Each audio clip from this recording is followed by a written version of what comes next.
എനിക്ക് റിലേഷൻഷിപ്പുകൾ ഉണ്ടായിട്ടുണ്ട്. പക്ഷെ ശരണിനെ പോലെ അങ്ങനെയൊക്കെ എന്നെ സ്നേഹിച്ചിട്ടുള്ള ആളുകൾ എനിക്ക് റിലേഷൻഷിപ്പിലായിട്ട് ഉണ്ടായിട്ടില്ല. പക്ഷെ എനിക്ക് തോന്നുന്നു ശരൺ എല്ലാ പെൺകുട്ടികളും ആഗ്രഹിക്കുന്ന ഒരു ബോയ് ഫ്രണ്ട് ആണ്. എല്ലാ പെൺകുട്ടികൾക്കും നമ്മൾ അധികം സംസാരിക്കാതെ നമ്മളെ അണ്ടർസ്റ്റാൻഡ് ചെയ്യുന്ന, അല്ലെങ്കിൽ നമ്മളെ കാണുമ്പോഴൊക്കെ പൂക്കൾ കൊണ്ടുവരുന്ന ആ ലവ് ലാംഗ്വേജ് എക്സ്പ്രസ് ചെയ്യാന്ന് പറയുന്നത് വളരെ ഇമ്പോർട്ടൻ്റ് ആണ്. ഇപ്പൊ നിങ്ങൾ ചിലപ്പം വേറെ എന്തെങ്കിലും റീസൺസ് കൊണ്ടായിരിക്കാം നിങ്ങളുടെ ആള് നിങ്ങളെ വിട്ടു പോകുന്നത്. പക്ഷെ എന്ത് റീസൺ ആയിരിക്കട്ടെ, അത് അറിഞ്ഞിട്ട് എന്ത് കാര്യമാണുള്ളത്? ഞാൻ പറയുന്നത് നിങ്ങൾക്ക് എത്ര വേണമെങ്കിലും പ്രണയിക്കാം, നിങ്ങൾക്ക് ആരെ വേണമെങ്കിലും വിശ്വസിക്കാം, അല്ലെങ്കിൽ ആരുടെ കൂടെ വേണമെങ്കിലും നിങ്ങൾക്ക് ജീവിക്കാം. നിങ്ങൾക്ക് നിങ്ങളുടെ വിശ്വാസം ഉണ്ടായാൽ മതി. നമ്മളെ വീട് എന്ന് പറയുന്ന ഒരു കംഫർട്ട് സോൺ നമ്മൾ ബ്രേക്ക് ചെയ്യണം. അത് ബ്രേക്ക് ചെയ്ത് നിങ്ങൾ പുറത്ത് പോയി നിങ്ങൾ സ്ട്രഗിൾ ചെയ്യുമ്പോഴാണ് നിങ്ങൾക്ക് ഒരുപാട് നല്ല മനുഷ്യരെ നിങ്ങളെ മീറ്റ് ചെയ്യാം. പല കുട്ടികളും എൻ്റെ അടുത്ത് പറയും ഞങ്ങൾക്ക് ഇഷ്ടമുള്ള കോഴ്സ് പഠിക്കാൻ വീട്ടിൽ നിന്ന് വിടുന്നില്ല, അല്ലെങ്കിൽ ഇഷ്ടമുള്ള കാര്യങ്ങൾ. അപ്പോൾ ഇവർക്ക് ആക്ച്വലി ഒരു ചോയ്സ് ഉണ്ട് അവിടെ, ഇവർക്ക് അത് വേണമെങ്കിൽ ചെയ്യാം. പക്ഷെ അത് ചെയ്ത് കഴിഞ്ഞാൽ ഉണ്ടാവുന്ന എല്ലാ കോൺസിക്വൻസസിനും അവർ ഒറ്റയ്ക്ക് ഫേസ് ചെയ്യണം. അത് ഫേസ് ചെയ്യാനുള്ള ധൈര്യം ഇല്ലാത്തതുകൊണ്ടാണ് പലരും ആ ഒരു കംഫർട്ട് സോണിലൊക്കെ ഇങ്ങനെയാണെങ്കിൽ ഇങ്ങനെ ജീവിക്കാം എന്ന് പറഞ്ഞു പോകുന്നത്. ഒരു എക്സ്പെക്ടേഷനും ഇല്ലാതെ നിങ്ങൾക്കൊരു കുട്ടീനെ വളർത്താൻ പറ്റുമെങ്കിൽ മാത്രമേ നിങ്ങൾ പാരന്റിങ്ങിലോട്ട് കടക്കാവൂന്നാണ് ഞാൻ വിശ്വസിക്കുന്നത്.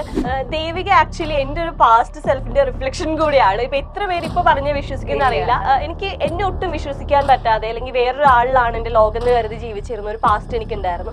അപ്പൊ ആ സമയത്തൊക്കെ നമുക്കതിന് പുറത്ത് കിടക്കുക എന്ന് പറഞ്ഞാൽ അത്ര ഈസി അല്ല. ഇപ്പൊ എല്ലാവരും ചോദിക്കും എന്താ അത്ര ബുദ്ധിമുട്ടാണെങ്കിൽ കളഞ്ഞിട്ട് വന്നാൽ പോരെ, ഇത്ര സഹിച്ചിട്ട് എന്തിനാ നിൽക്കുന്നത്? അപ്പൊ എനിക്ക് ഓർമ്മയുണ്ട് എന്റെ വളരെ ബെസ്റ്റ് ആയിട്ടുള്ള ആളുകൾ എൻ്റെ അടുത്ത് പറഞ്ഞിട്ടുണ്ട്, നീ കളഞ്ഞു വാ, നീ കളഞ്ഞു പോകുന്ന പറയുന്ന സമയത്ത് നമുക്കത് ഒറ്റ നിമിഷം കൊണ്ട് ബ്രേക്ക് ചെയ്യാൻ പറ്റാത്ത രീതിയിൽ നമ്മൾ ഇമോഷണലി അവിടെ കണക്റ്റഡ് ആയിരിക്കും. അല്ലെങ്കിൽ നമുക്ക് ഭയങ്കരമായിട്ട് ഒരു ഗിൽട്ട് ഫീൽ ഉണ്ടാവും. അയ്യോ, പിന്നെ കോളേജസിലൊക്കെ ഉണ്ടാവുന്ന ഒരു പ്രണയങ്ങളുടെ പ്രശ്നം എന്ന് പറഞ്ഞാൽ അത് രണ്ടുപേർക്കിടയിൽ മാത്രമല്ല നിൽക്കുക, അതിൽ ഒരുപാട് ആളുകൾ ഇൻവോൾവ് ആയിരിക്കും. ഈ ബുക്ക് വായിച്ചിട്ട് ഒരു കുട്ടി മെസ്സേജ് അയച്ചിട്ട് പറഞ്ഞായിരുന്നു എനിക്ക് അവനെ കളഞ്ഞു വരണമെന്നുണ്ടായിരുന്നു, പക്ഷെ അത് കളഞ്ഞു വന്ന എൻ്റെ റൂമിലുള്ള കുട്ടികൾ വരെ എനിക്ക് എഗെയിൻസ്റ്റ് ആവും, അതുകൊണ്ട് എനിക്കത് പറ്റുന്നില്ല എന്ന് പറഞ്ഞപ്പോൾ ഈ ബുക്ക് വായിച്ചിട്ട് അവളത് ചെയ്തു. അത് മാറ്റർ അല്ല മറ്റുള്ളവർ എന്ത് പറയുന്നു എന്നുള്ളത്, എനിക്ക് കംഫർട്ടബിൾ ആകാത്തൊരു സ്പേസിൽ ഞാൻ നിൽക്കണ്ട എന്നുള്ളൊരു ഡിസിഷൻ എടുക്കാൻ ഈ ബുക്ക് ആ കുട്ടിക്ക് ഹെൽപ്പ് ചെയ്തു എന്ന് പറയുമ്പോൾ, ഇങ്ങനെ ഒരു റിലേഷൻഷിപ്പിലൂടെ പോകുന്ന എല്ലാവർക്കും അവരുടെ ഒരു ഓപ്പൺ ആയിട്ട് കൊടുക്കുകയാണ് ഇങ്ങനെ ഒരു ഓപ്പർച്യൂണിറ്റി ഉണ്ട്. ആളുകൾ വായിക്കാനായിട്ടൊരു ബുക്ക് കയ്യിൽ എടുക്കുന്നത് നല്ലതല്ലേ? MDMA കഞ്ചാവൊന്നുമല്ലല്ലോ, പുസ്തകങ്ങളല്ലേ, അവർ വായിക്കട്ടെ. അതിപ്പോ എന്തെങ്കിലും പ്രശ്നം കത്തിച്ചെങ്കിലും കളയാം. ഇഞ്ചി my meal partner. Welcome to milestone makers presence അങ്ങനെ പറ. ഞാൻ ബിൽറ്റ ആൻഡ് ഇന്ന് നമ്മുടെ കൂടെ ഉള്ളത് നമുക്ക് എല്ലാവർക്കും ഏറ്റവും പ്രിയപ്പെട്ട Nimna Vijay. Hello, welcome to the show Nimna. Thank you. ഏറ്റവും പ്രിയപ്പെട്ട എന്നോട് എന്ന് പറഞ്ഞാലാണ് എനിക്ക് തോന്നുന്നത്, എന്താ പറയാ, ആ ബുക്കിന് എന്തോ ഒരു മാജിക് ഉണ്ട്. അത് എന്താ മാജിക് എന്ന് എനിക്ക് പറഞ്ഞു തരാൻ അറിയില്ല. But thank you so much ആ ബുക്ക് ഞങ്ങൾക്ക് തന്നതിന്. ഫസ്റ്റ് ഓഫ് ഓൾ ഒരുപാട് സന്തോഷം നിംന, സത്യം പറഞ്ഞാൽ കണ്ടതിൽ. കാരണം എന്താണെന്ന് വെച്ചാൽ ആ ബുക്ക് വായിക്കുമ്പോൾ ഞാൻ ഒരിക്കലും വിചാരിച്ചിട്ടില്ല ആ എഴുതിയ ആളെ ഇന്റർവ്യൂ ചെയ്യാൻ പറ്റുന്നു, എൻ്റെ മുമ്പിൽ ഇരിക്കും, അതിനെപ്പറ്റി സംസാരിക്കുന്നു ഞാൻ വിചാരിച്ചില്ല. അത് തന്നെ ഒരുപാട് സന്തോഷം. ആൻഡ് ഇപ്പോഴത്തെ പുതിയ വിശേഷം ഏറ്റവും പ്രിയപ്പെട്ട നിങ്ങളോട്, നിന്നോട്, യെസ് നിന്നോട്, അതാണ് പുതിയ വിശേഷം. ഇപ്പൊ എല്ലാവരുടെയും ഒരു വിഷമം ഉണ്ടായിരുന്നു, ഇതിനൊരു സെക്കൻഡ് പാർട്ട് ഉണ്ടാവോ, ഏറ്റവും പ്രിയപ്പെട്ട അതിഥി എവിടെയാണ്, ഇപ്പോ അതിഥിനെ പറ്റി അറിയാൻ എല്ലാവർക്കും ഇപ്പൊ ഞങ്ങൾക്ക് എല്ലാവർക്കും ഭയങ്കര സന്തോഷമായിട്ടുള്ള ഒരു കാര്യമാണ്. അപ്പൊ അതിൽ തന്നെ നമുക്ക് തുടങ്ങാം. ഏറ്റവും പ്രിയപ്പെട്ട നിന്നോട്, അത് എങ്ങനെയാണ് അതിലേക്ക് വരുന്നത്? ഏറ്റവും പ്രിയപ്പെട്ട എന്നോട് വരുന്ന സമയത്ത് സെക്കൻഡ് പാർട്ട് എഴുതാനുള്ള ഒരു സാധ്യത അതിൽ എനിക്ക് അറിയായിരുന്നു. പക്ഷെ അത് എഴുതുന്നുള്ളൊരു ഉറപ്പൊന്നും എനിക്ക് ഉണ്ടായിരുന്നില്ല. കാരണം എത്ര പേര് വായിക്കുന്ന പോലും അറിയാതാണ്. ആ സമയത്ത് നിംന വിജയൻ ആർക്കും അറിയില്ല. അപ്പൊ ഈ ബുക്ക് വന്ന സമയത്ത് ഞാൻ എവിടെ പോയാലും ആളുകൾക്ക് ചോദിക്കാറുള്ളത് അതിഥിയുടെ ലൈഫ് എന്തായി, കൊൽക്കത്ത പോയിട്ട് അതിഥിക്ക് എന്ത് പറ്റി. അപ്പൊ ഈ ചോദ്യം സഹിക്കാൻ വയ്യാതെ ശരി എന്ന് എഴുതിക്കളയാം എന്ന് പറഞ്ഞിട്ടാണ് നമ്മൾ ഏറ്റവും പ്രിയപ്പെട്ട നിന്നോട് എന്നുള്ള രീതിയിലോട്ട് ഞാൻ വരുന്നത്. അപ്പൊ എൻ്റെ അടുത്ത് എല്ലാവരും പറഞ്ഞൊരു കാര്യം ഉണ്ടായിരുന്നു, ആ ബുക്ക് നല്ല ഹിറ്റായിട്ട് നിൽക്കുന്ന സമയത്ത് തന്നെ നമുക്ക് ഇതിന്റെ സെക്കൻഡ് പാർട്ട് ഇറക്കി വിടാന്ന്. പക്ഷെ അതെനിക്ക് അത്ര ഓക്കെ ആയിരുന്നില്ല. അപ്പം ഞാനൊരു 2 ഇയേഴ്സ് എടുത്ത് ഞാൻ കൊൽക്കത്ത പോയി ട്രാവൽ ചെയ്തു. അപ്പം ഞാൻ അവിടെ അതിഥി എന്തായിരിക്കും കണ്ടിട്ടുണ്ടാവുക, അതിഥിയുടെ ലൈഫ് എങ്ങനെയൊക്കെ മാറി. Because self love journey start ചെയ്യാൻ പോകുന്ന ഒരു സമയത്താണ് അതിഥി കൊൽക്കത്തയ്ക്ക് പോകുന്നത്. അപ്പം എനിക്ക് റീഡേഴ്സിന് കാണിച്ചു കൊടുക്കണമെന്നുണ്ടായിരുന്നു, നിങ്ങളെ സ്നേഹിക്കുന്ന സമയത്ത് എങ്ങനെയാണ് ലൈഫ് ചേഞ്ച് ആവാൻ പോകുന്നത് എന്നുള്ളൊരു കാര്യം അതിഥിയിലൂടെ കാണിക്കണം. അപ്പം ഞാൻ അതിൻ്റെ ബാക്കിൽ ബ്ലർബിൽ എഴുതിയിട്ടുണ്ട്, ഏറ്റവും പ്രിയപ്പെട്ട എന്നോടുള്ള നിങ്ങൾ വായിച്ച അതിഥി നിങ്ങളായിട്ട് തോന്നിയിട്ടുണ്ടെങ്കിൽ ഏറ്റവും പ്രിയപ്പെട്ട നിന്നോടുള്ള നിങ്ങൾ വായിക്കാൻ പോകുന്ന അതിഥി നിങ്ങളുടെ ഒരു ഫ്യൂച്ചർ സെൽഫ് ആയിരിക്കും. ഇങ്ങനെയായി തീരണം എന്ന് നിങ്ങൾ ആഗ്രഹിക്കുന്ന പോലെയാണ് നമ്മൾ അതിഥിനെ പോർട്രേ ചെയ്തേക്കുന്നത്. അപ്പോൾ ആദ്യം ഏറ്റവും പ്രിയപ്പെട്ട എന്നോട് ഇറങ്ങിയപ്പോൾ 320 കോപ്പീസാണ് നമ്മൾ ഫസ്റ്റ് എഡിഷൻ ആയിട്ട് ഇറക്കിയത്. അപ്പോൾ ഇത്തവണ 30,000 കോപ്പിയാണ് ഇറക്കിയത്. അപ്പോൾ ആ ഒരു 320 കോപ്പി ഒരു 3 മാസം കൊണ്ടാണ് നമ്മൾ വിറ്റതെങ്കിൽ ഒരു 30,000 കോപ്പി ഒറ്റ ഡേയിൽ നമുക്ക് സെയിൽ ആവുകയാണ്. അപ്പം അത്രയ്ക്കൊരു ആൻറ്റിസിപ്പേഷൻ. ഞാനും അത് ഒരിക്കലും ഞാൻ അത്രയ്ക്കൊരു സെയിൽ ഉണ്ടാവും നമ്മൾ വിചാരിക്കുന്നില്ല. ഒരു 2-3 മാസം ഈ 30,000 കൊണ്ട് പോവാമെന്ന് വിചാരിച്ചായിരുന്നു. സെക്കൻഡ് ഡേ തന്നെ നമുക്ക് സെക്കൻഡ് എഡിഷൻ അടിക്കാൻ കൊടുക്കേണ്ട ഒരു കാര്യം. അപ്പൊ അത്രയ്ക്ക് സന്തോഷമുണ്ട്. എനിക്ക് ഞാൻ ഈ എഴുത്തിലോട്ട് വന്ന് തുടങ്ങുന്ന ഒരാളാണ്. അപ്പൊ എൻ്റെ ഒരു 3ാമത്തെ പുസ്തകമാണ്. അപ്പൊ അതിന് ഇത്രയും ആക്സെപ്റ്റൻസ് കിട്ടുക, അപ്പൊ എനിക്ക് തോന്നുന്നത് ക്യാരക്ടേഴ്സിന്റെ ആ ഒരു സ്ട്രെങ്ത് ആണ്, ഇമോഷണൽ കണക്ഷൻ ആളുകൾക്ക് വന്നതുകൊണ്ട് തന്നെയാണ്. എക്സാക്ട്ലി. കാരണം നമുക്ക് ഈ അതിഥി എന്ന് പറയുന്ന ആളെ അതിഥി എന്ന് പറയുന്ന ആള് മാത്രല്ല, അതിൽ നമ്മൾ ഒരുപാട് ക്യാരക്ടേഴ്സ് പോർട്രേ ചെയ്യുന്നുണ്ട്. ദേവു, ലയ, ഇവൻ അമ്മ, ആന്റി, അങ്കിൾ, അങ്ങനെ എത്രയോ ക്യാരക്ടേഴ്സ് ആണ്. അപ്പൊ ഈ ക്യാരക്ടേഴ്സ് ഒക്കെ നമ്മൾ വായിക്കുമ്പോഴേ നമുക്കറിയാം, ദേവുവിനെ എനിക്ക് നന്നായിട്ട് അറിയാം. ദേവുവിനെ എനിക്ക് തോന്നുന്നത് ആ ക്യാരക്ടറിനെ പറ്റി എല്ലാവരും ഒത്തിരി പറഞ്ഞിട്ടില്ല. പക്ഷെ എനിക്ക് തോന്നുന്നു നമ്മളത് പറയണം. ബിക്കോസ് ദേവിക എന്ന് പറയുന്ന ക്യാരക്ടർ എനിക്ക് തോന്നുന്നു വായിക്കുന്നവർക്കായിരിക്കും കൂടുതൽ അത് മനസ്സിലാവുക. ദേവിക എന്ന് പറയുന്ന ക്യാരക്ടർ നമ്മുടെ എല്ലാവരുടെയും ലൈഫിലുണ്ട്. അവരെ പറ്റി സംസാരിക്കുന്നത് എനിക്ക് തോന്നുന്ന ആളുകൾ കുറവായിരിക്കും. കാരണം എത്രയോ പ്രഷറിലാണ് നിൽക്കുന്നത്, ആ ഒരു പെയിൻ. പക്ഷെ അപ്പോഴും കൂടെ ഫ്രണ്ട്സ് ഉണ്ട്, ചിലർക്ക് ഫ്രണ്ട്സ് ഇല്ല. അപ്പൊ അങ്ങനത്തെ ഓരോ സിറ്റുവേഷൻസ് ഉണ്ടല്ലോ. അപ്പൊ എനിക്ക് എപ്പോഴും നിന്നെ കാണുമ്പോൾ ചോദിക്കണം എന്നുള്ള ഈ ഒരു ക്യാരക്ടേഴ്സ് ഒക്കെ ശരിക്കും റിയൽ ലൈഫ് ഒന്ന് എടുത്തതാണോ അതോ ആലോചിച്ച് എഴുതിയതാണോ? എങ്ങനെയാണ് ശരിക്കും ഏറ്റവും പ്രിയപ്പെട്ട എന്നോട് വരുന്നത്? ദേവിക ആക്ച്വലി എൻ്റെ ഒരു പാസ്റ്റ് സെൽഫിന്റെ റിഫ്ലക്ഷൻ കൂടിയാണ്. ഇപ്പൊ എത്ര പേര് ഇപ്പൊ പറഞ്ഞ് വിശ്വസിക്കുന്ന അറിയില്ല. എനിക്ക് എന്നെ ഒട്ടും വിശ്വസിക്കാൻ പറ്റാതെ, അല്ലെങ്കിൽ വേറൊരാളിലാണ് എൻ്റെ ലോകം എന്ന് കരുതി ജീവിച്ചിരുന്ന ഒരു പാസ്റ്റ് എനിക്കുണ്ടായിരുന്നു. അപ്പൊ ആ സമയത്തൊക്കെ നമുക്കതിന് പുറത്ത് കിടക്കുക എന്ന് പറഞ്ഞാൽ അത്ര ഈസി അല്ല. ഇപ്പൊ എല്ലാവരും ചോദിക്കും, എന്താ അത്ര ബുദ്ധിമുട്ടാണെങ്കിൽ കളഞ്ഞിട്ട് വന്നാൽ പോരെ, ഇത്ര സഹിച്ചിട്ട് എന്തിനാ നിൽക്കണത്? അപ്പൊ എനിക്ക് ഓർമ്മയുണ്ട്, എൻ്റെ വളരെ ബെസ്റ്റ് ആയിട്ടുള്ള ആളുകൾ എൻ്റെ അടുത്ത് പറഞ്ഞിട്ടുണ്ട്, നീ കളഞ്ഞു പോന്ന് പറയുന്ന സമയത്ത് നമുക്കത് ഒറ്റ നിമിഷം കൊണ്ട് ബ്രേക്ക് ചെയ്യാൻ പറ്റാത്ത രീതിയിൽ നമ്മൾ ഇമോഷണലി അവിടെ കണക്റ്റഡ് ആയിരിക്കും. അല്ലെങ്കിൽ നമുക്ക് ഭയങ്കരമായിട്ടൊരു ഗിൽട്ട് ഫീൽ ഉണ്ടാവും. അയ്യോ, പിന്നെ കോളേജസിലൊക്കെ ഉണ്ടാവുന്ന ഒരു പ്രണയങ്ങളുടെ പ്രശ്നം എന്ന് പറഞ്ഞാൽ അത് 2 പേർക്കിടയിൽ മാത്രമല്ല നിൽക്കുക, അതിൽ ഒരുപാട് ആളുകൾ ഇൻവോൾവ് ആയിരിക്കും. കുറേ ഫ്രണ്ട്സ് ഉണ്ടാവും ഉപദേശിക്കാനും അല്ലെങ്കിൽ കാര്യങ്ങൾ പറയാനും. അപ്പൊ നമ്മളൊരു റിലേഷൻഷിപ്പ് ബ്രേക്കപ്പ് ആയി വീണ്ടും നമ്മൾ ഇവരെ ഫേസ് ചെയ്യേണ്ടി വരുമല്ലോ, ഇവരെ വീണ്ടും കാണേണ്ടി വരുമല്ലോ എന്നുള്ളൊരു ഗിൽറ്റ് ഉണ്ടാവും. അല്ലെങ്കിൽ ഇപ്പൊ ആ തേപ്പുകാരി എന്നുള്ളൊരു പേര് വരും, അതിപ്പോ ആൺകുട്ടികൾ അത് ഫേസ് ചെയ്യുന്നുണ്ട് കേട്ടോ. അങ്ങനെയുള്ള ഒരു പേര് വരുമല്ലോ, ആ ഒരു പ്രശ്നം ഉണ്ടാവല്ലോ എന്നുള്ള ബുദ്ധിമുട്ടുണ്ടാവും. അപ്പൊ എന്നാൽ ട്രോമ ബോണ്ടിങ് എന്ന് പറയും. നമ്മൾ വീണ്ടും അതെ ആ റിലേഷൻഷിപ്പിലോട്ട് പിന്നെയും പോവാണ്. അപ്പൊ എനിക്കൊന്ന് ടോക്സിക് റിലേഷൻഷിപ്പിൽ ആവുന്നതിന്റെ ഒരു പ്രശ്നം എന്ന് വെച്ചാല് നമുക്ക് നമ്മുടെ ഒരു സെൽഫിനെ ഒരിക്കലും റിയലൈസ് ചെയ്യാൻ പറ്റില്ല. നമ്മൾ ഇവര് പറയുന്നത് എന്താണോ അതാണ് നമ്മൾ എന്നുള്ള രീതിയിൽ നമ്മൾ വിശ്വസിക്കും. അപ്പൊ നമ്മുടെ ആക്ച്വൽ പൊട്ടൻഷ്യൽ എന്താണ്, അല്ലെങ്കിൽ നമുക്ക് എന്തൊക്കെ സാധിക്കും എന്നുള്ള ഒരു ഐഡിയ ഉണ്ടാവില്ല. പിന്നെ വേറൊരാൾ പറയുന്നത് ശരിയാണെന്നൊക്കെ നമുക്ക് തോന്നിയാലും അത് എടുക്കാനുള്ള ഒരു ധൈര്യം ഉണ്ടാവില്ല, ഒരു കറേജ് ഉണ്ടാവില്ല, അത് ബ്രേക്ക് ചെയ്യാനുള്ള ഒരു കറേജ് ഉണ്ടാവില്ല.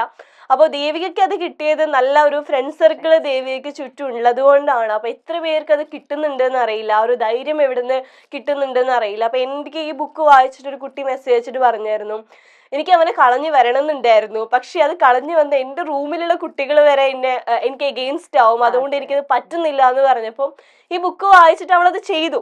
അത് മാറ്റർ അല്ല മറ്റുള്ളവർ എന്ത് പറയുന്നു എന്നുള്ളത്, എനിക്ക് കംഫർട്ടബിൾ ആകാത്തൊരു സ്പേസിൽ ഞാൻ നിൽക്കണ്ട എന്നുള്ളൊരു ഡിസിഷൻ എടുക്കാൻ ഈ ബുക്ക് ആ കുട്ടിക്ക് ഹെൽപ്പ് ചെയ്തു എന്ന് പറയുമ്പം, ഇങ്ങനെ ഒരു റിലേഷൻഷിപ്പിലൂടെ പോകുന്ന എല്ലാവർക്കും അവരുടെ ഒരു ഓപ്പൺ ആയിട്ട് കൊടുക്കുകയാണ്, ഇങ്ങനെ ഒരു ഓപ്പർച്യൂണിറ്റി ഉണ്ട്, യു ക്യാൻ കം ഔട്ട് എന്നുള്ളൊരു കോൺഫിഡൻസ് ആളുകൾക്ക് കൊടുക്കണം എന്നുള്ളത് കൊണ്ടാണ് ആ ഒരു ക്യാരക്ടറിനെ അങ്ങനെ തന്നെ പ്ലേസ് ചെയ്ത് റിയൽ ആൻഡ് റോ ആയിട്ട് പ്ലേസ് ചെയ്ത്. അതുകൊണ്ടാണ് അതെ, അത് റോ ആയിട്ട് തന്നെ പ്ലേസ് ചെയ്തത് കൊണ്ടാണ് കുറെ ദേവികമാർക്ക് അത് സിമിലർ ആയിട്ട് തോന്നിയത്. എല്ലാ ദേവികമാരും ഈ ബുക്ക് വായിക്കട്ടെ. സെൽഫ് ലവ് എന്ന് പറയുന്നത് ഒരു സെൽഫിഷ്നെസ് അല്ല എന്നുള്ളത് നമ്മളെ പഠിപ്പിച്ച ഒരു ബുക്കാണ് ഇത്. ഓഫ് കോഴ്സ് എല്ലാ രീതിയിലും അതിപ്പോ ആ ക്യാരക്ടേഴ്സ് എല്ലാ ക്യാരക്ടേഴ്സും അങ്ങനെയാണ്. ശരിക്കും നിമ്നയുടെ അടുത്തേക്ക് വരുമ്പോ എങ്ങനെയാണ് ശരിക്കും ഈ സെൽഫ് ലവ് ആണ് ഇമ്പോർട്ടന്റ് ഏതൊരു മൊമെന്റിലാണ് തോന്നിയത്? ഞാൻ ആക്ച്വലി എൻ്റെ ലൈഫ് 2ആയിട്ട് ഡിവൈഡ് ചെയ്യാൻ പറഞ്ഞാൽ, ഞാൻ എന്നെ സ്നേഹിച്ച് തുടങ്ങുന്നതിന്റെ മുൻപും പിൻപും എന്ന് പറയും ഹ്യൂജ് ചേഞ്ച് ആണ്. ഇപ്പൊ ഞാൻ എൻ്റെ ഒരു 19-20 വയസ്സ് വരെ എനിക്ക് ചിരിക്കാൻ ഭയങ്കര മടിയായിരുന്നു. കാരണം ചെറുപ്പം മുതൽ എൻ്റെ അടുത്ത് പറഞ്ഞേക്കണേ നിങ്ങളുടെ ചിരിക്കൊരു അഭംഗിയുണ്ട് എന്ന് എൻ്റെ അടുത്ത് പലപ്പോഴും പറഞ്ഞിട്ടുണ്ട്. അപ്പൊ നമ്മൾ ജനിച്ച് വീഴുന്നത് മുതൽ നമ്മളെ കുറിച്ചുള്ള ക്രിറ്റിസിസം കേട്ടുകൊണ്ടാണ് വളരുന്നത്.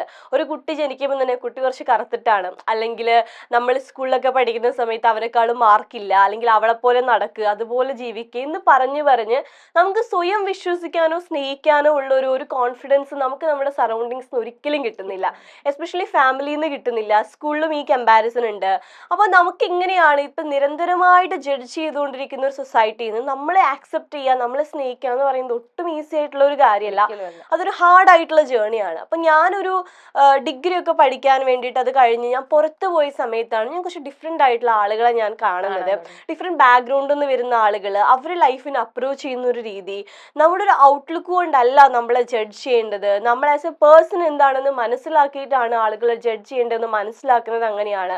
പിന്നെ നിങ്ങളുടെ ലുക്കും കാര്യങ്ങളൊന്നും ഒരു മാറ്റർ അല്ല, നിങ്ങളെ എങ്ങനെ ക്യാരി ചെയ്യുന്നു എന്നുള്ളതാണ് ഇമ്പോർട്ടന്റ്. പിന്നെ നിങ്ങളെ എങ്ങനെ സ്നേഹിക്കുന്നു എന്നുള്ളത് മറ്റൊരാൾക്ക് നിങ്ങളെ സ്നേഹിക്കാനുള്ള ഒരു ഗൈഡ് കൂടിയാണ്. അപ്പൊ ഇങ്ങനത്തെ കാര്യങ്ങളൊക്കെ ഞാൻ പുറത്തു പോയിട്ട് ഒരുപാട് ആളുകളെ കണ്ടപ്പോഴാണ് ഞാൻ റിയലൈസ് ചെയ്തത്. അപ്പൊ അവിടെ നിന്നാണ് ഞാൻ എനിക്ക് വേണ്ടിയിട്ട് സ്റ്റാൻഡ് ചെയ്തു തുടങ്ങിയത്. പിന്നെ ഓഫ് കോഴ്സ് ആ ഒരു ഫിനാൻഷ്യൽ ഇൻഡിപെൻഡൻസും എന്നെ ഒരുപാട് ഹെൽപ്പ് ചെയ്തിട്ടുണ്ട്.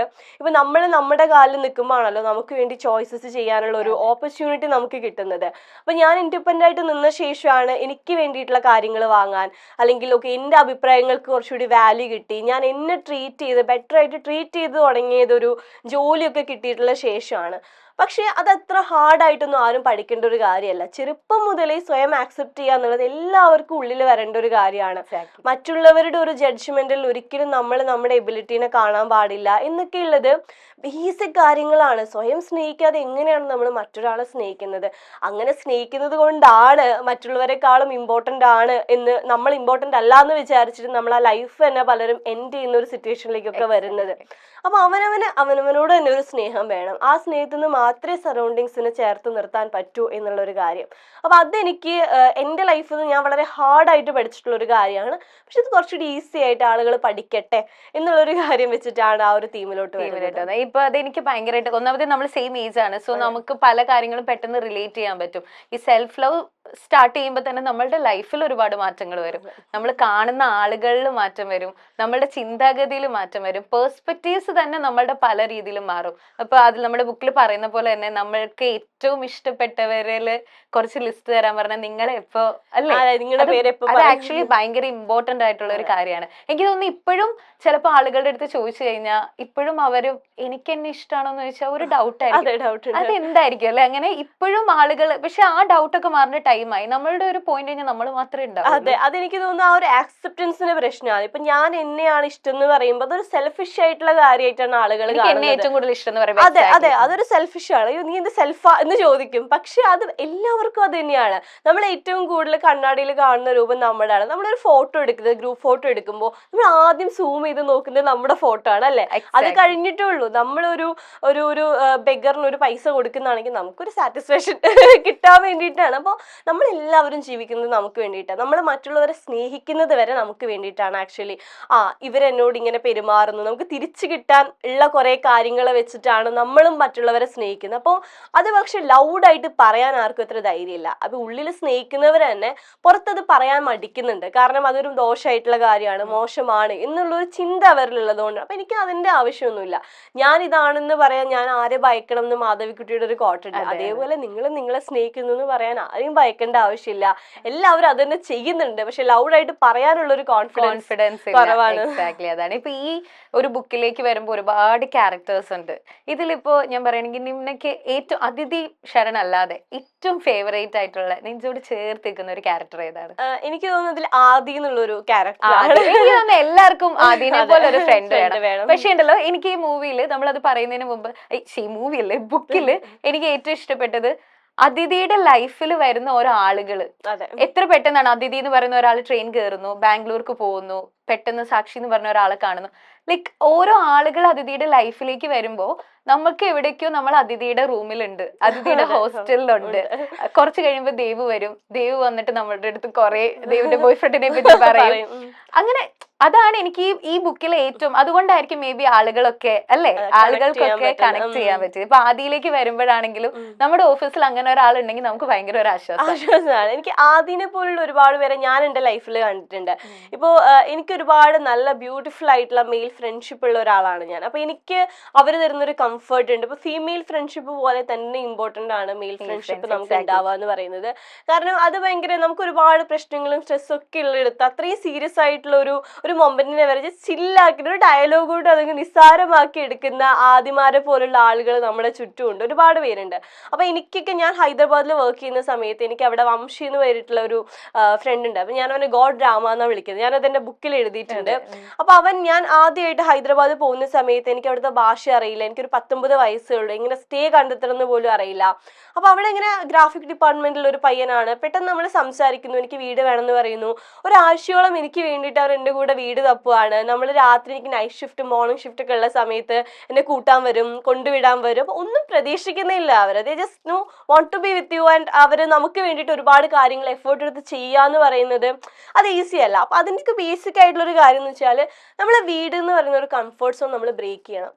അത് ബ്രേക്ക് ചെയ്ത് നിങ്ങൾ പുറത്ത് പോയി നിങ്ങൾ സ്ട്രഗിൾ ചെയ്യുമ്പോഴാണ് നിങ്ങൾക്ക് ഒരുപാട് നല്ല മനുഷ്യരെ നിങ്ങൾ മീറ്റ് ചെയ്യുക, അതിലുണ്ടാവുന്ന നന്മകൾ നമ്മൾ തിരിച്ചറിയുക. അപ്പൊ ഈ ലോകം മുഴുവൻ ഒരുപാട് നല്ല കാഴ്ചകളും മനുഷ്യരുമായിട്ട് നമ്മളെ കാത്തു നിൽപ്പുണ്ട്.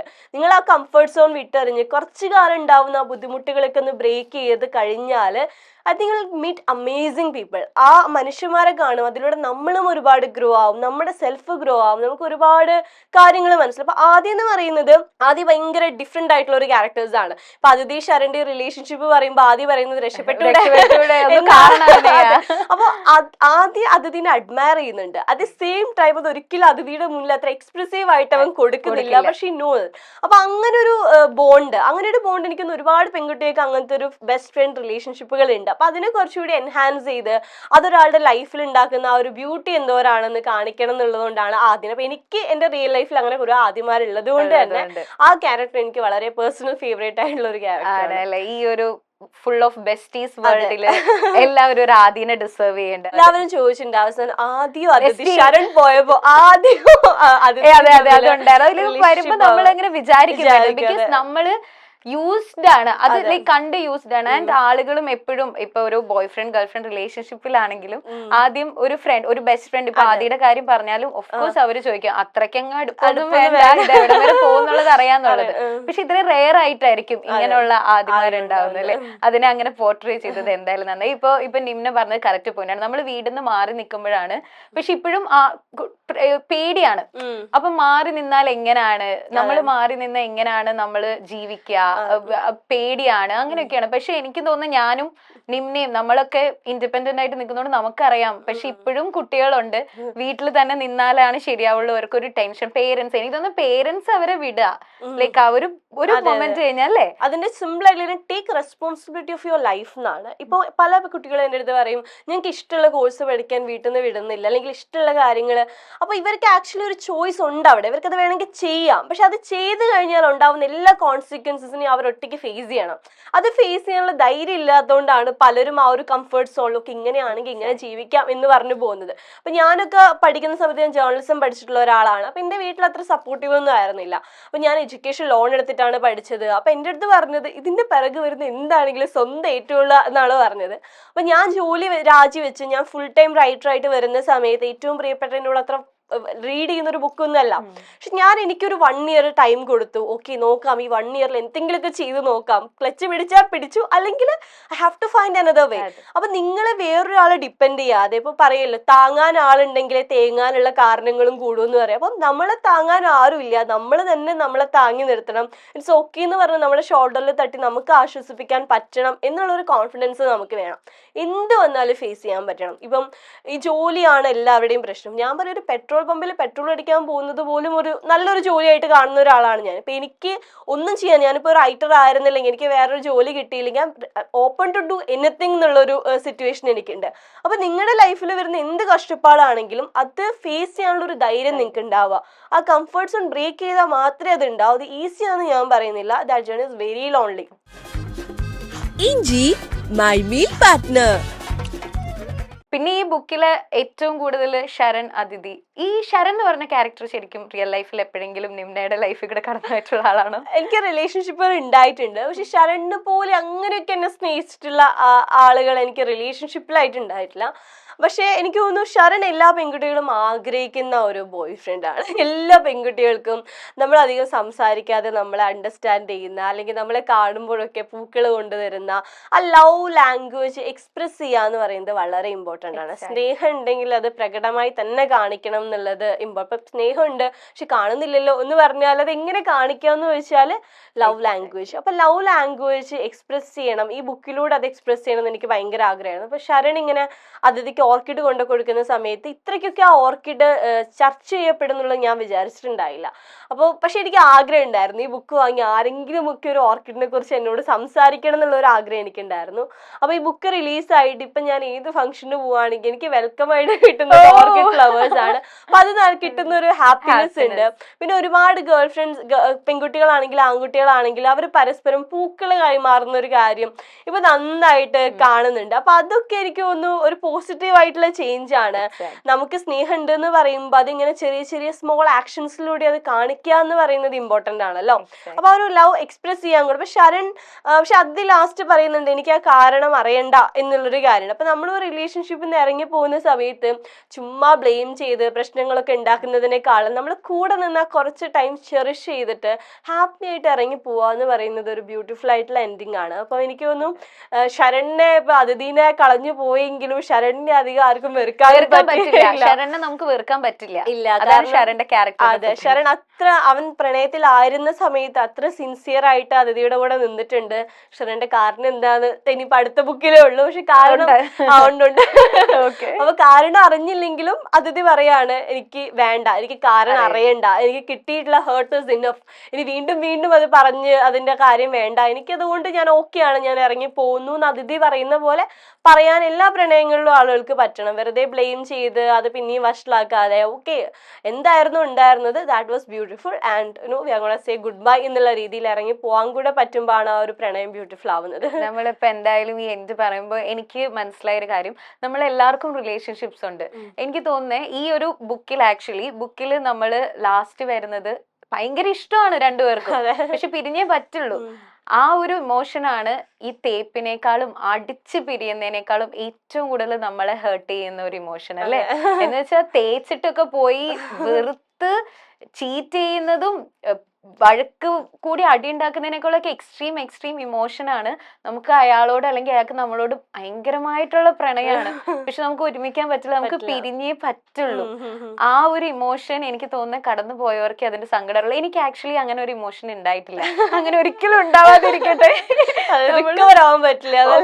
പക്ഷേ ഈ ഒരു ബുക്കിന്റെ എൻഡ് ആയപ്പം എനിക്ക് തോന്നുന്നു എല്ലാവരുടെയും കണ്ണ് നിറഞ്ഞിട്ടുണ്ടാവും ആ ഒരു ഇതൊക്കെ വരുമ്പോ. കാരണം അവര് പറയുന്ന കോൺവെർസേഷൻ അതൊക്കെ നമുക്ക് ഫീൽ ചെയ്യാൻ പറ്റും. ശരിക്കും ഒരുപാട് കരഞ്ഞിട്ടുണ്ട്. അപ്പൊ എനിക്ക് എന്തോ ഫീൽ ചെയ്യും, ഇനി എനിക്ക് വരാൻ പോകുന്നതല്ലോ ആണോ എന്ത്. ബിക്കോസ് എന്താന്ന് വെച്ചാൽ അതിൽ നമ്മൾ എവിടേക്കോ നമ്മളത് അനുഭവിച്ച പോലെ നമുക്ക് ഫീൽ ചെയ്യും. എനിക്ക് തോന്നുന്നു അങ്ങനെ ഒരുപാട് പേര് അനുഭവിച്ചിട്ടുണ്ടാവും. ഒരുപാട് ഇഷ്ടം. ഞാനൊരു സീരീസ് ചെയ്തിട്ടുണ്ടായിരുന്നു, അതിൽ എന്റെ ഫാമിലി ടീം എന്ന് പറഞ്ഞാൽ അതിൽ എന്റെ ക്യാരക്ടറിന്റെ പേര് ശ്വേത എന്നാണ്. ഇത് രണ്ടുപേർക്കും അങ്ങോട്ടും ഇങ്ങോട്ടും ഭയങ്കര ഇഷ്ടമാണ്. പക്ഷെ ഞാൻ UK പോവാണ്, ആളുടെ കല്യാണം കഴിഞ്ഞു. നമ്മളതിൽ ലാസ്റ്റ് പറയുന്നുണ്ട്, ലോകത്ത് ഏതെങ്കിലും കോണില് നല്ല നല്ല ഓർമ്മകളൊക്കെ സൂക്ഷിച്ച് ഞാൻ എവിടെങ്കിലും ഉണ്ടാവും ശരിയെന്ന് പറഞ്ഞപ്പോ പോകുമ്പോ ഞാൻ ആ ആക്ട് ചെയ്തപ്പോഴാണ് എനിക്ക് അത് അനുഭവിച്ചവർക്ക് ആ ഒരു എക്സ്ട്രീം സംഭവം അറിയുള്ളൂ. അപ്പൊ ഈ ബുക്ക് വായിക്കുന്നവർക്കും അത് അറിയാൻ പറ്റുന്ന, പക്ഷെ ചിലപ്പോ ഇതൊക്കെ റിയൽ ആയിട്ട് എക്സ്പീരിയൻസ് ചെയ്തവരുടെ ഒരു അവസ്ഥ എന്തായിരിക്കും അല്ലെ അത് വായിക്കുമ്പോൾ. ബേസിക് ആയിട്ടുള്ള കാര്യം, നമ്മുടെ പാർട്ട്ണർ ഇപ്പൊ രണ്ടുപേർ എത്ര അടിപൊളിയായിട്ടുള്ള ആളുകളും ആയിക്കോട്ടെ, പക്ഷെ ചിലപ്പോൾ ആ രണ്ടുപേർക്ക് ഒത്തുപോകാൻ പറ്റിയെന്ന് വരില്ല. അതിന് എന്തെങ്കിലുമൊക്കെ റീസൺ ഉണ്ടാവും, സിറ്റുവേഷൻസ് ഉണ്ടാവും, അല്ലെങ്കിൽ വേറെ ചില കാരണങ്ങൾ ഉണ്ടാവും. അപ്പൊ രണ്ടുപേർ അടിപൊളിയാണ് എന്നുള്ളത് കൊണ്ട് ആ പ്രണയം മുന്നോട്ട് പോകണമെന്നില്ല. ഇപ്പൊ പലരും പറഞ്ഞു കേട്ടിട്ടുണ്ട് അവൻ അടിപൊളിയാണ്, അവൻ അങ്ങനെയാണ് ഇങ്ങനെയാണ്, പക്ഷെ ഈ ഒരു കാരണം കൊണ്ടാണ് എനിക്ക് അവൻ്റെ അടുത്ത് വരാൻ പറ്റാത്തത് എന്നുള്ള രീതിയിൽ പറയാം. അപ്പൊ ഞാൻ പറയാം, നിങ്ങളുടെ പാർട്ട്ണർ എന്താണോ അതൊന്നും ഒരു വിഷയമല്ല, നിങ്ങൾ എങ്ങനെ ട്രീറ്റ് ചെയ്യപ്പെടുന്നു എന്നുള്ളത് മാത്രമാണ് വിഷയം. ഇപ്പൊ അതിഥിനെ സംബന്ധിച്ച് Sharan is the best, Sharan വളരെ നല്ലതാണ്. പക്ഷെ ശരൺ അതിഥിക്ക് വേദന നൽകിയിട്ടുണ്ട്, ശരൺ അതിഥിനെ ഹേർട്ട് ചെയ്തിട്ടുണ്ട്. അതിഥിനെ ഹേർട്ട് ചെയ്യാനുള്ള ഒരു പവർ ശരൺ ഉണ്ടെന്ന് അതിഥി മനസ്സിലാക്കിയിട്ടുണ്ട്. അപ്പൊ നമ്മൾ അങ്ങനെ ഹേർട്ട് ചെയ്യാൻ പവറുള്ള ഒരാളെടുത്ത് നമ്മൾ വീണ്ടും അവരത് ചെയ്യും എന്നുള്ളൊരു ഡൗട്ട് വെച്ചിട്ട് നമ്മൾ അവിടെ നിൽക്കുന്നതിൽ കാര്യമല്ല. ജസ്റ്റ് ലീവ് എന്നുള്ളൊരു കാര്യമാണ്. ഇപ്പൊ പലരും പറയും ഓക്കെ ഇത് ഒരു തവണ സംഭവിച്ചു, ഇനി ഉണ്ടാവില്ല, ഇതെന്താന്ന് കൂടി അറിയാം എന്നുള്ള രീതി. അപ്പൊ ശരണിന്റെ ഒരു റീസൺ ഞാനവിടെ പറയാത്തതിന്റെ കാരണം, ഇപ്പൊ നിങ്ങൾ ചിലപ്പം വേറെ എന്തെങ്കിലും റീസൺസ് കൊണ്ടായിരിക്കാം നിങ്ങളുടെ ആള് നിങ്ങളെ വിട്ടു പോകുന്നത്. പക്ഷെ എന്ത് റീസൺ ആയിരിക്കോട്ടെ, അത് അറിഞ്ഞിട്ട് എന്ത് കാര്യമാണുള്ളത്? അത് അറിഞ്ഞുകൊണ്ട് നമ്മുടെ ലൈഫിൽ ഒന്നും വരാൻ പോകുന്നില്ല. നമുക്കുണ്ടായ ഹേർട്ട് ഈസ് ഹേർട്ട്, ആ ഹേർട്ടിനെ മനസ്സിലാക്കി മുന്നോട്ട് പോവുക എന്നുള്ളതാണ്. പിന്നെ എല്ലാവരും പറയുന്നേക്കാം ഇപ്പൊ ഇങ്ങനെയാണ് എല്ലാ റിലേഷൻഷിപ്പും എങ്കിലും നമ്മൾ എങ്ങനെയാണ് പ്രണയിക്കുക, നമുക്ക് പ്രണയിക്കാൻ പറ്റുമോ, നമുക്ക് ആരെങ്കിലും വിശ്വസിക്കാൻ പറ്റുമോ എന്നുള്ളൊരു കാര്യം. ഞാൻ പറയുന്നത് നിങ്ങൾക്ക് എത്ര വേണമെങ്കിലും പ്രണയിക്കാം, നിങ്ങൾക്ക് ആരെ വേണമെങ്കിലും വിശ്വസിക്കാം, അല്ലെങ്കിൽ ആരുടെ കൂടെ വേണമെങ്കിലും നിങ്ങൾക്ക് ജീവിക്കാം. നിങ്ങൾക്ക് നിങ്ങളുടെ വിശ്വാസം ഉണ്ടായാൽ മതി. ഇപ്പൊ ചെറിയൊരു ഇതായിട്ട് പറയും, ഒരു പക്ഷി വന്നിട്ട് ഒരു കൊമ്പിന്റെ മുകളിൽ ഇരിക്കുന്നത് ആ കൊമ്പ് മുറിഞ്ഞു പോയാലും അവർക്ക് പറക്കാൻ പറ്റും എന്നുള്ളൊരു കോൺഫിഡൻസ് കൊണ്ടാണ്. അപ്പൊ നിങ്ങളൊരു റിലേഷൻഷിപ്പിലായാലും നിങ്ങളുടെ ഓപ്പോസിറ്റ് നിൽക്കുന്ന ആൾ എന്തായാലും നിങ്ങളെ ഹേർട്ട് ചെയ്യുന്നുണ്ടെങ്കിൽ, നിങ്ങൾക്ക് അവിടെ ഓക്കെ അല്ലെങ്കിൽ അത് കളഞ്ഞു വരാൻ നിങ്ങൾക്ക് പറ്റും എന്നുള്ളൊരു കോൺഫിഡൻസ് ആണ് എല്ലാ മനുഷ്യർക്കും വേണ്ടത്. അതുണ്ടെങ്കിൽ ഒരിക്കലും ഈ ടോക്സിക് റിലേഷൻഷിപ്പ് ഉണ്ടാവില്ല. വേദനിച്ചുകൊണ്ട് ഒരാളും ഒരു റിലേഷൻഷിപ്പിലും നിൽക്കില്ല. നമുക്ക് നമ്മളെ അടുത്ത് കോൺഫിഡൻസ് ഉണ്ട്, നമ്മൾ ഹേർട്ട് ചെയ്യാൻ നമ്മൾ വേറൊരാൾ അനുവദിക്കില്ല എന്നുള്ളൊരു കാര്യം മൈൻഡിൽ ഫിക്സ് ചെയ്ത് കഴിഞ്ഞാൽ ഈസി ആയിട്ട് നിങ്ങൾക്ക് പ്രണയത്തിലാണെങ്കിലും മറ്റുള്ളവരെ ട്രസ്റ്റ് ചെയ്യുന്നതിലാണെങ്കിലും ഒന്നും പേടിക്കേണ്ട ആവശ്യമില്ല. If you can trust your self well എന്നുള്ളൊരു കാര്യം എനിക്ക് പറയണമെന്നുണ്ടായിരുന്നു. അത് ആക്ച്വലി ശരിയാണ്. പക്ഷെ എനിക്ക് തോന്നുന്നു ഇപ്പോഴത്തെ നമ്മളുടെ ഒരു ജെൻസി അല്ലെങ്കിൽ ആ ഒരു വൈബ് അറിയാലോ, അപ്പൊ എല്ലാവരും എന്തായാലും നമ്മൾ ചീറ്റ് ചെയ്യും അല്ലെങ്കിൽ ആൾക്ക് സൈഡായിട്ട് ആരെങ്കിലും ഉണ്ടോ, ഇങ്ങനത്തെ ഒരു പേടി ഇപ്പോഴത്തെ എല്ലാ കുട്ടികൾക്കും ഉണ്ട്. ഈവൻ നമ്മള് സെൽഫ് ലവ് ചെയ്താൽ നമുക്ക് ആ ഒരു ടെൻഷൻ ഉണ്ടാവും. അത് എന്തുകൊണ്ടായിരിക്കും? മേ ബി അതുകൊണ്ടായിരിക്കും ഇപ്പോഴും ആളുകള് ഇങ്ങനെ എന്താ പറയാ, വേണ്ട റിലേഷൻഷിപ്പിലായ ശരിയാവില്ല, ലൈക്ക് ഒരു ഇത് കിട്ടിക്കഴിഞ്ഞാൽ പിന്നെ നമ്മൾ തന്നെ കോൺസെൻട്രേറ്റ് ചെയ്ത് ഒരു റിലേഷൻഷിപ്പിലാവാതിരിക്കുന്നത്. ബട്ട് ഇപ്പൊ നിമ്ന പറഞ്ഞത് കറക്റ്റ് കാര്യമാണ്. നമ്മൾക്ക് ഇത് അതിജീവിക്കാൻ പറ്റുന്ന നമുക്ക് ഉറപ്പുണ്ടെങ്കിൽ അതെ, നമുക്ക് അതിൽ പോവാം. നമുക്ക് നമ്മളെ ഒരു ട്രസ്റ്റ് ഉണ്ടായാൽ മതി. ഞാൻ ഇത്ര വിഷമിക്കുന്ന ഒരു സ്ഥലത്ത് ഞാൻ എന്നെ കൊണ്ടുവിടില്ല, എന്നെ റെസ്പെക്ട് ചെയ്യാത്ത എന്നെ സ്നേഹിക്കാത്ത ഒരു സ്ഥലത്ത് ഞാൻ ഒരിക്കലും പോയി നിൽക്കില്ല എന്നുള്ളൊരു വിശ്വാസം നിങ്ങൾക്ക് ഉണ്ടെങ്കിൽ നിങ്ങൾ എവിടെ പോയാലും നിങ്ങൾ സർവൈവ് ചെയ്യും. അതാണ് ഞാൻ പറയുന്നത്, ഒരു മനുഷ്യന് ജീവിക്കാൻ ഏക വേണ്ട ഒരു സാധനം കോൺഫിഡൻസ് ഉണ്ടാവുക, സ്വയം വിശ്വസിക്കാൻ പറ്റുക. ലവ് മാത്രമല്ല, കോൺഫിഡൻസ് ഇസ് ഓൾസോ ഇമ്പോർട്ടൻറ്റ്. നമുക്ക് കോൺഫിഡൻസ് ഉണ്ടാവണം, നമുക്ക് നമ്മളെ കുറിച്ചൊരു ധാരണ ഉണ്ടാവണം, നമ്മൾ എന്താണ് എങ്ങനെയാണ്. പിന്നെ നമ്മൾ അങ്ങനെ എല്ലാവരെയും പേടിച്ച് ജീവിക്കേണ്ട ആവശ്യമൊന്നുമില്ല. ഇപ്പൊ എല്ലാവരുടെയും ഒരു പ്രശ്നം മറ്റുള്ളവർ എന്ത് പറയും, ഞാനിത് പറഞ്ഞാൽ ശരിയാവോ, ഞാനിത് ചെയ്താൽ ശരിയാവോ എന്നുള്ളതാണ്. Who CARES? ആക്ച്വലി ആർക്കും ഒന്നിനും സമയമില്ല. എല്ലാവരും വളരെ ബിസി ആയിട്ടുള്ള ഒരു ലൈഫ് ലീഡ് ചെയ്യുന്ന ഒരാളാണ്. ഇപ്പൊ നിങ്ങളിപ്പോ ഒരു സ്ഥലത്ത് പോയിട്ട് ഒരു വേദിയിൽ ഒരു ക്വസ്റ്റ്യൻ ചോദിച്ചു, അത് തെറ്റിയാൽ പോലും അതൊന്നും ഓർത്ത് വെക്കാനൊന്നും ആർക്കും സമയമില്ല. And you are allowed to make mistake. ആരാണ് പറഞ്ഞത് നിങ്ങൾക്ക് മിസ്റ്റേക്ക് ചെയ്യാൻ പറ്റില്ല എന്നുള്ളത്? ഇപ്പൊ ഞാൻ എൻ്റെ ഫസ്റ്റ് ഒരു പബ്ലിക് അപ്പിയറൻസിൽ ഞാൻ വളരെ റോങ് ആയിട്ടുള്ള ഒരു കാര്യം ഞാൻ പറഞ്ഞിട്ടുണ്ട്. അതെന്റെ അറിയാതെ വന്നിട്ടുള്ള ഒരു കാര്യമാണ്. അപ്പൊ അത് ഞാൻ ഒരുപാട് ട്രോൾ ചെയ്യപ്പെട്ടിട്ടുണ്ട്. പക്ഷെ ഞാൻ അതിന് എന്നോട് ഫോർഗിവ് ചെയ്യുന്നു. ബിക്കോസ് എനിക്ക് ആ സമയത്ത് എൻ്റെ ഒരു ഫസ്റ്റ് ഒരു പബ്ലിക് അപ്പിയറൻസ് ആണ്. എനിക്ക് തെറ്റ് പറ്റാം, ഞാൻ എവിടെയും ഞാൻ എഴുതി വെച്ചിട്ടില്ല ഞാൻ എപ്പോഴും റൈറ്റ് ആയിട്ട് ജീവിക്കുള്ളൂ, അല്ലെങ്കിൽ എൻ്റെ റൈറ്റ് എന്ന് പറയുന്നത് വേറൊരാളുടെ റൈറ്റ് ആവണമെന്നില്ല. നിങ്ങൾ അനുഭവിക്കുന്ന വേദന എന്തെന്ന് തിരിച്ചറിയാതെ നിങ്ങളെ സന്തോഷിപ്പിക്കാൻ ശ്രമിച്ചാൽ അത് വെറും ടോക്സിക് മാത്രമാണ്. It's very complicated. ഓക്കെ, എനിക്ക് തോന്നുന്നു നമ്മള് ബേസിക് ആയിട്ട് നമ്മളെ മനസ്സിലാക്കുക എന്നുള്ളതാണ്. ഇപ്പൊ ചില ദിവസങ്ങളിൽ നമുക്ക് ഭയങ്കരമായിട്ട് സാഡ് ആയിട്ട് ഫീൽ ചെയ്യും. പ്രത്യേകിച്ച് ഒരു റീസൺ ഒക്കെ ഉണ്ടോ എന്ന് ചോദിച്ചാൽ അറിയില്ല, എന്താന്ന് ചോദിച്ചാൽ അറിയില്ല. അപ്പൊ നമ്മള് ബേസിക്കലി നമ്മള് മനസ്സിലാക്കുക എന്നുള്ളൊരു കാര്യം വളരെ ഇമ്പോർട്ടൻ്റ് ആണ്. നമുക്കൊരു സാഡ് ആയിട്ടുള്ള ഡേ ഉണ്ടാവുമ്പോൾ, ഹാപ്പി ഡേ ഉണ്ടാവുമ്പോൾ അതിന്റെ റീസൺ നമുക്ക് തന്നെ ഫൈൻഡ് ചെയ്യണം. പിന്നെ നമ്മൾ അതിന് ചിയർ ആയിട്ട് വരാൻ വേണ്ടിയിട്ട് നമ്മൾ വേറൊരാളെ ഡിപ്പെൻഡ് ചെയ്യാതെ നമുക്ക് തന്നെ കുറച്ച് പ്ലേസസ് ഉണ്ടായിരിക്കണം, പീപ്പിൾ ഉണ്ടായിരിക്കണം നമ്മളെ ഹാപ്പി ആക്കി വെക്കുന്നത്. അപ്പൊ എനിക്ക് തോന്നുന്നു നോ യുവർ സെൽഫ് വെൽ എന്നുള്ളതാണ് എനിക്ക് ഇതിൽ നിന്ന് ഈ ഒരു കോട്ട് വായിക്കുമ്പോൾ തോന്നുന്നത്. No your self well. ഒരുപാട് നമ്മള് ആളുകളെ ഡിപ്പെൻഡ് എന്തെങ്കിലും വരുമ്പോഴേക്കും നമ്മളിങ്ങനെ ഓടി കുറെ ഒരാളുടെ അടുത്ത് വന്നിട്ട് സംസാരിച്ചേ പറ്റും. അപ്പൊ ആൾ അവൈലബിൾ അല്ലെങ്കിൽ നമ്മൾ പിന്നെ ഡൗൺ ആവും. അതെ, അപ്പൊ എനിക്ക് തോന്നുന്നു നിങ്ങളിൽ തന്നെ കുറച്ചുകൂടെ ഹാപ്പി ആൻഡ് കംഫർട്ടബിൾ ആവണം. ഓക്കെ, എത്ര ആത്മാർത്ഥമായി സ്നേഹിച്ചാലും അവർക്ക് വേണ്ടി എല്ലാം അർപ്പിച്ച് ജീവിച്ചാലും തിരിച്ച് അവർ നിങ്ങളോട് കാണിക്കുന്നതെല്ലാം വെറും അഭിനയം എന്ന് തിരിച്ചറിഞ്ഞാൽ പിന്നെ തിരികെ നടന്നോളുക. ഓക്കെ, വാക്ക് അവേ സിമ്പിൾ ആയിട്ട് പറയുകയാണെങ്കിൽ അതിപ്പോ എവിടെയാണെങ്കിലും, നോട്ട് ഇൻ എ റിലേഷൻഷിപ്പ്, അതിപ്പോൾ ഫ്രണ്ട്ഷിപ്പിലാണെങ്കിലും ടോക്സിക് ആയിട്ടുള്ള റിലേഷൻഷിപ്പിനെ പറയുമ്പോൾ ടോക്സിക് പാരന്റിങ് ഉണ്ട്, ടോക്സിക് ഫ്രണ്ട്ഷിപ്പ് ഉണ്ട്. എനിക്കൊന്ന് ട്രോമ ബോണ്ടിങ് ഏറ്റവും വരുന്നത് പാരന്റിങ്ങിലാണ്. റിലേഷൻഷിപ്പും ഫ്രണ്ട്ഷിപ്പും ഒക്കെ കട്ട് ചെയ്ത് പോവാം, പോട്ടേന്ന് വെക്കാം, പക്ഷെ പാരന്റിങ് ആൾക്കാർ കൂടുതൽ റിലേഷൻഷിപ്പിലാണ്. അപ്പൊ ടോക്സിക് ആയിട്ടുള്ള പാരന്റിങ് ഒരുപാട് പേരുണ്ട്. അതിൽ സഫർ ചെയ്യുന്ന ഒരുപാട് കുട്ടികളുണ്ട്. ഇഷ്ടമുള്ള പ്രൊഫഷൻ തിരഞ്ഞെടുക്കാൻ പറ്റാതെ, ഇഷ്ടമുള്ള പാർട്ട്ണറെ തിരഞ്ഞെടുക്കാൻ പറ്റാതെ ഒരുപാട് കഷ്ടപ്പെട്ട് ജീവിക്കുന്ന ഒരുപാട് കുട്ടികൾ കുട്ടികളുണ്ട്. എനിക്ക് തോന്നുന്നു പാരന്റിങ് ഒക്കെ കുറച്ചുകൂടി ഒരു ഗൈഡ് ലൈൻസ് ഒക്കെ കൊടുത്ത് ചെയ്യണം. ഇപ്പൊ നമുക്ക് നമ്മുടെ പാരന്റ്സിനെയും കുറ്റം പറയാൻ പറ്റില്ല, കാരണം അവർക്ക് ഇതൊക്കെ അറിയുള്ളൂ, അവരുടെ ഫസ്റ്റ് ടൈം ആണ് എങ്ങനെയാണ്, അപ്പൊ അവർക്ക് എന്താണോ ഇത്രയും കാലം കിട്ടിയിട്ടുള്ളത് അതാണ് അവർ നമ്മളിലോട്ട് കൊണ്ടുവരുന്നത്. അപ്പൊ ഇപ്പോഴത്തെ ഒരു ജനറേഷൻ എങ്കിലും ഇനി വരുന്ന കുട്ടികളൊക്കെ ഉണ്ടാവുന്ന സമയത്ത് ആക്ച്വലി ഒരു കുട്ടി വേണോ വേണ്ടയോ എന്നുള്ളതിന്റെ ഒരു ബിഗ് ഡിസിഷൻ ആണ്. അതൊരിക്കലും ഒരു എക്സ്റ്റേണൽ പ്രഷർ കൊണ്ട് ആവരുത് നമ്മൾ ആ ഡിസിഷൻ എടുക്കുന്നത്. നമ്മൾ ആ കുട്ടി വരുന്ന സമയത്ത് നമ്മൾ ഒരിക്കലും ആ കുട്ടി നമുക്ക് ഭാവിയിൽ എന്തെങ്കിലുമൊക്കെ തിരിച്ചു തരുന്ന കരുതിയിട്ട് ആവരുത് നമ്മൾ ആ കുട്ടീനെ സ്നേഹിക്കേണ്ടത്. അപ്പോൾ ഒരു എക്സ്പെക്ടേഷനും ഇല്ലാതെ നിങ്ങൾക്കൊരു കുട്ടീനെ വളർത്താൻ പറ്റുമെങ്കിൽ മാത്രമേ നിങ്ങൾ പാരന്റിങ്ങിലോട്ട് കടക്കാവൂന്നാണ് ഞാൻ വിശ്വസിക്കുന്നത്.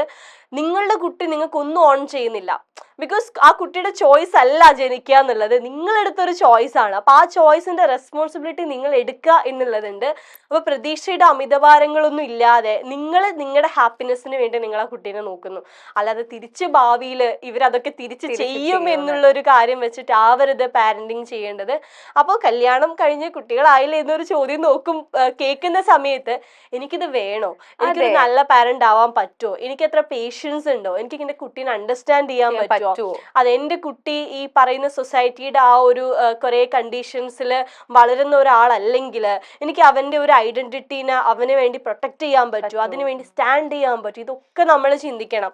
അപ്പൊ ആ ഒരു ബ്ലൈൻഡ് പാരന്റിങ്ങിലേക്കൊക്കെ പോവാതെ കുറച്ചുകൂടെ മെച്യൂർഡ് ആയിട്ട് ചിന്തിക്കുന്ന ഒരു കുറെ പാരന്റ്സ് ഉണ്ടാവണം എന്നാണ് ഞാൻ വിശ്വസിക്കുന്നത്. അപ്പൊ ഇത് പറയുമ്പോൾ ടോക്സിക് എന്നൊക്കെ ഇതിലൊരു എലമെന്റ് വരുമ്പോൾ എനിക്ക് ആ ഒരു ടോക്സിക് പാരന്റിങ്ങിനെയാണ് ഹൈലൈറ്റ് ചെയ്യാൻ തോന്നുന്നത്. തീർച്ചയായിട്ടും, കാരണം അത് നമ്മളുടെയും കൂടിയും ഡിസിഷൻ ആണ്. ഇപ്പോഴും ഇപ്പൊ നമുക്ക് 26-27 ആണല്ലോ, ആ ടൈമിൽ നമുക്ക് ഏറ്റവും കൂടുതൽ വരുന്ന ഇനി കല്യാണം കഴിച്ചില്ലെങ്കിൽ കുട്ടി ഉണ്ടാവുന്ന കാര്യത്തിൽ പ്രശ്നമാവും. ഒരു 30 വയസ്സ് കഴിഞ്ഞാൽ കുട്ടി ഉണ്ടാവുന്നത് റിസ്ക് ആണ്. അപ്പോഴും കുട്ടിയാണ് എല്ലാവരും നോക്കുന്നത്, നമ്മളുടെ ഹെൽത്തും അല്ലെങ്കിൽ നമ്മളുടെ ഹാപ്പിനെസ് അല്ല. നമ്മൾ ഈ കല്യാണമൊക്കെ പ്രഗ്നന്റ് പ്രസവിച്ചു കഴിഞ്ഞാൽ നമുക്ക് കുട്ടിക്ക് ഡ്രസ്സുമായിട്ടല്ലേ നമ്മൾ പോവാ. ആക്ച്വലി നമ്മൾ ഡ്രസ്സുമായിട്ട് പോകേണ്ടത് അമ്മയ്ക്കാണെന്ന് എനിക്ക് തോന്നിയിട്ടുണ്ട് അല്ലെ.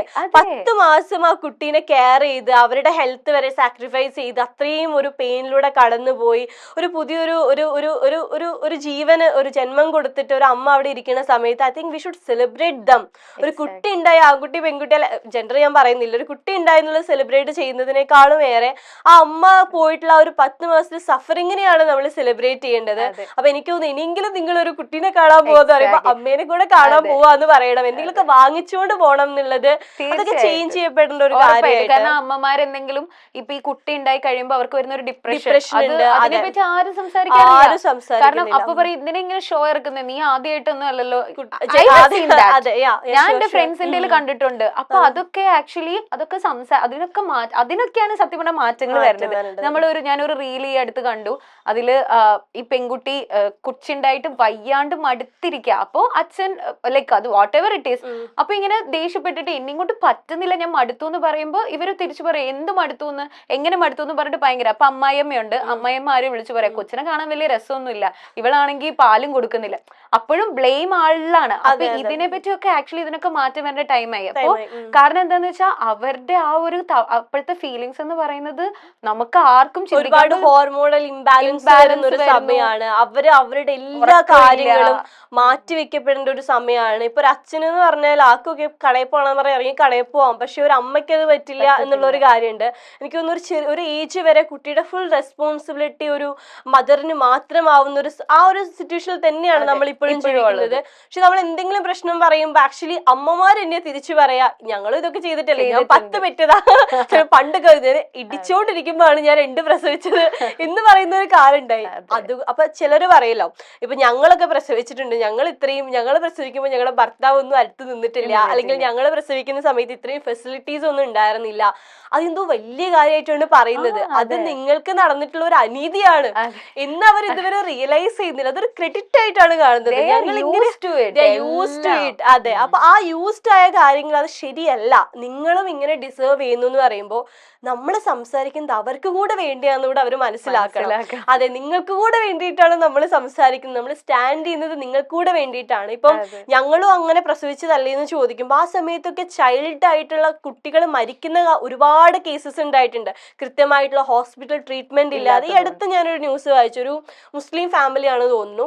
അപ്പൊ അവര് വീട്ടില് പ്രസവിക്കണം നിർബന്ധം, എന്തോ ഒരു ലൈക്ക് മതത്തിന്റെ എന്തോ ഒരു കേസിൽ വീട്ടിൽ നിന്ന് തന്നെ പ്രസവിക്കണം എന്ന് പറഞ്ഞിട്ട് ആ അമ്മയോ കുട്ടി ആരോ മരിച്ചു പോവുകയാണ്. അപ്പൊ എന്നിട്ടും അവരതിനെ ലൈക്ക് ജസ്റ്റിഫൈ ചെയ്തുകൊണ്ടിരിക്കുകയാണ് നമുക്കിതാണ്. പക്ഷെ ഇത്രയും ഫെസിലിറ്റീസ് ഉണ്ടായിട്ടും, ഇത്രയും ഹോസ്പിറ്റൽസ്, ഇത്രയും കാര്യങ്ങൾ പറഞ്ഞിട്ട് പോലും ഇപ്പോഴും ആ ഒരു കാലഘട്ടത്തിൽ ജീവിക്കുന്ന ആളുകളുണ്ട്. അപ്പൊ ഇങ്ങനത്തെ ടോപ്പിക്സ് ഒക്കെ ഡിസ്കസ് ചെയ്യേണ്ടതാണ്. അപ്പൊ ഞാൻ എന്റെ പുസ്തകത്തിൽ ഇങ്ങനെയൊക്കെ വരണം ഞാൻ ആഗ്രഹിക്കുന്നുണ്ട് കുറച്ചുകൂടി. നമ്മൾ അതിൽ ആഡ് ചെയ്തിട്ടുണ്ട് അങ്കിൾ ആന്റി, ആ ഒരു റിലേഷൻഷിപ്പിന് നമ്മൾ ഫുള്ളി അതിൽ പറയുന്നില്ലെങ്കിൽ അത് ഭയങ്കര റെലവെന്റ് ആയിട്ടുള്ള ഒരു കാര്യമാണ് കേട്ടോ. അത് എനിക്ക് തോന്നുന്നു ഈ ബുക്ക് വായിച്ചവർക്ക് പെട്ടെന്ന് കണക്ട് ചെയ്യും ആന്റിയുടെ കാര്യം. അതിൽ നമ്മളിങ്ങനെ നൈസ് ആയിട്ട് പറയുന്നുണ്ട് ആന്റിനെ കാണാൻ എന്ത് ഭംഗിയായിരുന്നു, എന്തിനാ ഇയാളെ കെട്ടിയത്. കാരണം നമുക്കും അറിയില്ല. ഇപ്പോഴും ഞാൻ പറയുമ്പോൾ എനിക്കറിയാം, ഇപ്പൊ ഞാൻ സംസാരിക്കുന്ന സമയത്ത് ഞാൻ ഇപ്പോഴും ആൺകുട്ടി പെൺകുട്ടി എന്നാണ് പറയുന്നത്. പക്ഷെ അതല്ലാതെ ഒരുപാട് ജെൻഡേഴ്സ് ഇല്ലേ, നമ്മൾ എന്തുകൊണ്ട് അത് പറയുന്നില്ല? Because we are not use to it. അപ്പൊ ഞാനിപ്പോ മാക്സിമം ശ്രദ്ധിക്കാറുണ്ട് ഞാൻ പറയുന്ന സമയത്ത് ഞാൻ ആ രീതിയിൽ പറയാതെ എല്ലാ ജെൻഡേഴ്സ് എന്ന് പറയാൻ. കാരണം നമ്മളത് യൂസ്ഡ് ആണ്. ബട്ട് എനിക്ക് തോന്നുന്നു ഈ ഒരു കാലത്തിൽ എനിക്ക് തോന്നുന്നു ലാസ്റ്റ് ഒരു 5 years ആയിട്ട് ഞാൻ ലേൺ ചെയ്തതിനേക്കാളും ഞാൻ അൺലേൺ ചെയ്തിട്ടുള്ളത്. ഇത് ശരിയല്ല, ഇങ്ങനെ പറയരുത്. അതെ, അപ്പൊ ആ ഒരു അൺലേണിങ് വളരെ ഇമ്പോർട്ടന്റ് ആണ്. അപ്പൊ നിങ്ങൾ അത് തിരുത്താൻ തയ്യാറായാൽ മതി. ഇപ്പൊ പെർഫെക്റ്റ് ആവണം അല്ലെങ്കിൽ നമ്മളൊക്കെ എപ്പോഴും അത് കറക്റ്റ് ആയിട്ട് ചെയ്യാൻ പറ്റില്ല. പക്ഷെ ഒരാളത് ചൂണ്ടിക്കാട്ടുന്ന സമയത്ത് അത് ആക്സെപ്റ്റ് ചെയ്യാനും തിരുത്താനുള്ള ഒരു മെന്റാലിറ്റി എങ്കിലും അറ്റ്ലീസ്റ്റ് ഉണ്ടാവണം എന്നാണ് തോന്നുന്നത്.